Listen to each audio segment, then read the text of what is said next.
Neil? Yo, how you doing? Well, good, good. How are you feeling? Good. I mean, not the most excited for my performance. I know I can do better. So it's not like the most ecstatic feeling in the world, but overall I feel pretty good. Went out there, got the victory. Get right back to work on Monday, keep moving forward. Yeah. A lot of people online, as you may imagine, are debating, are split between who should have won. How did you see the fight? Was it clear for you? Like, you thought you did enough to get the victory? Yeah, I thought it was clear 2 rounds to 1. I mean, he definitely won round 2. And outside of that, I thought it was a pretty decisive decision at that point. I wish I would have got to put I should have put the action a little bit more and make it where there was no doubt in anybody's mind. But it's a tough opponent. It's a tough opponent who I watched fight for a while. He's watched me fight for a while. And him and his camp did a great job. They really studied, did their homework, rehearsed time and time again, and they come out here and fought a very good fight.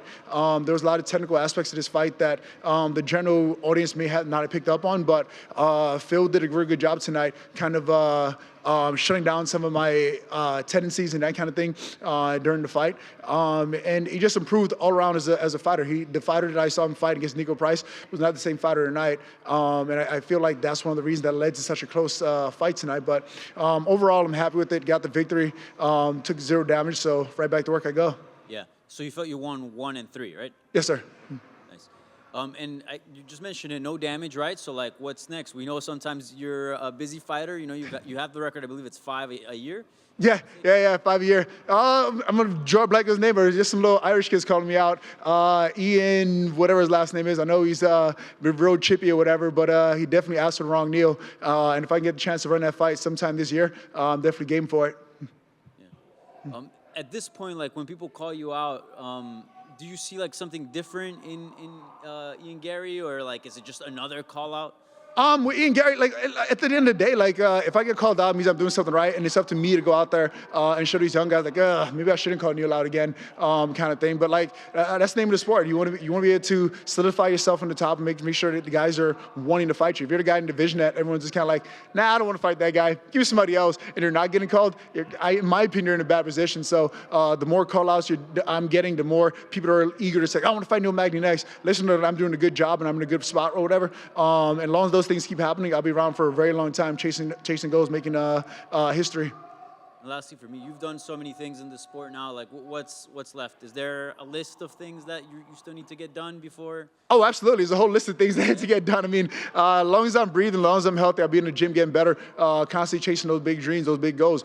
There's dream destinations to fight. There's dream opponents to fight. There's all types of crazy things that can happen in the sport that I'm all game for. I've been part of the sport for a very, very, very long time. And during the last 10, going on 11 years now, I've been with the UFC. I've been part of some huge changes that took place in the organization as well, and across MMA. So as long as I continue to stay active, continue to make changes, continue to inspire the next generation to come up and do different things, I'm happy with it. Just keep moving forward. What are your dream opponents and dream destinations? 2 big things for me are location-wise, fighting at Madison Square Garden and fighting at Chicago United Center. Those are 2 definite dream locations for me to fight. I mean, going from, I was very fortunate to go to UFC events at Madison Square Garden, and being a kid walking past Madison Square Garden where I couldn't even dream of walking inside those doors, couldn't even have a dime in my name to actually be able to afford a ticket to a Knicks game or things like that, and being able to get stopped in Madison Square Garden, getting asked for autographs and pictures. To me, it's like a world and stuff I could never imagine as a kid. So to be able to go back to New York, fight in Madison Square Garden, for me, that'd be a huge opportunity and kind of like icing on the cake for me, so to speak, in my career. You just sort of gave a hint to it there. Can you remember the first time you had an interaction with a fan or a thing in your career happened that you stopped and thought, oh my God, I'm actually making it. I'm doing it, and I'm really making this happen?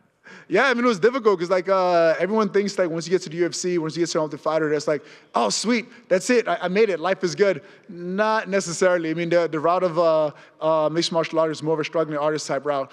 Yes, you get there, and you're on the quote-unquote big scene, you're on the big show, you're on that kind of thing. But as far as like the rest of your life, it doesn't necessarily catch up as quick. So I can remember my first year in the UFC going 1 and 2. And as you can imagine, like being on a 2-fight losing streak, getting to the big show, moving cross country. Though I had 3 fights in the UFC, financially it didn't necessarily set me up to be in the best place or whatever. So I can remember kind of waking up at the crack of dawn, 4 o'clock in the morning, trying to get hired out for a construction crew for the day, working till 3, 4 in the afternoon, getting off work, racing to the gym in order to get my training for the day. And then on the weekends, going to like the local MMA events, and people are stopping me like, hey, you're Neil Magny from the Ultimate Fighter. Can I get a picture? Can I do this? Can I do that? Not knowing that like literally 12 hours ago, I was just out there in some construction booths getting work done, trying to make ends meet or whatever. So like those are the moments in my career that I'm definitely grateful for. They definitely help build character. They definitely help me kind of appreciate where I'm at now, whether it's a close victory, a dominant victory, whatever else it may be in between. I definitely appreciate those small moments now to see how far I've come in the sport.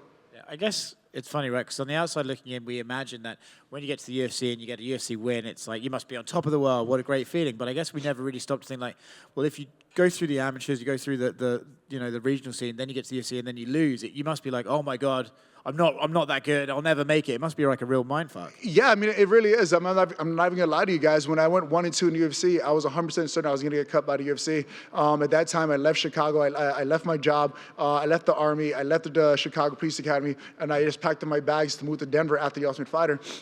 In my first year out there, I went 1-2 in the UFC, and I was like, crap, that's it. I'm about to get cut. It's over with. I went as far as like taking the Denver police exam because I thought my UFC career was over at that point. That's how. This is where my mind was at that point. It was like, crap, I tried as hard as I could. I didn't make the cut. I'm about to get cut. Let me go ahead and make a life, keep moving forward or whatever. I went and took the exam and was ready to actually transition back into law enforcement or whatever at that point, way back in 2023. So to be here 10 years later, setting records, keep fighting, being the guy that the young guys are calling out, I'm not going anywhere anytime soon. I still got some goals to meet in the sport. Well, it's a testament to you that you even thought to be like, okay, I better get set up for a life outside of fighting, because some guys never manage to make that adjustment, right? But it's also a testament to you that you're here 10 years later, setting those records, off a win. Congrats. For sure. Thank you, guys. Neil, real quick. Was there, you talk about the technical aspects that some of the common or casual fans may not understand what happened in that fight, but one of the things that kind of stood out to me was, especially with the size and the length both of you guys are, it was almost like you were fighting like the Neil Magny from 10 years ago in some respects. Did you feel that way? Did you expect him to go up against the fence and clinch with you in all the way that fight played out? Even after the fight, I congratulate Phil and his team. They did a good job going into this fight. They were very well prepared. The way he was able to control against the fence and the way he was able to enter and unfence, it was a great job. I couldn't even fault. I was like, damn, bro, that's impressive. You just hit my move on me, kind of thing.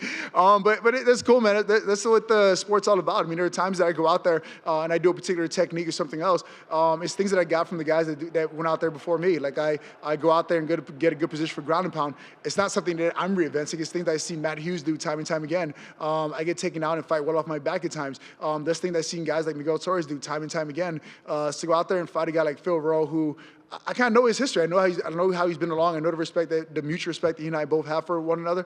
I couldn't be necessarily surprised that he would take away some good things that I have done in the past and apply it to his own game. And that's why we fought this very close fight tonight. And then you mentioned Ian Garry called you out. He's getting ready to fight Jeff Neal in Boston. How do you think that fight goes? Do you think this might be a little too much too soon for Ian, or how do you feel that goes? Only time will tell. I mean, it's one of those weird things again. Like as a selfish reason, I come like, I hope Ian's able to pull it out. But then like being a fan of Jeff, I'm like, nah, I hope Jeff whoops his ass. So it's kind of like a catch-22 kind of thing. It's like I want Jeff to go out there and do really, really well, and I see Jeff doing really, really well. But I can't selfishly want to be like, oh man, I want a piece of it too. Let me get a turn. Let me get a strike at that, so to speak. So at the end of the day, I'll kind of sit back and see what happens with that fight. Wish both men the best, and whoever comes out victorious, we'll see where it goes from there.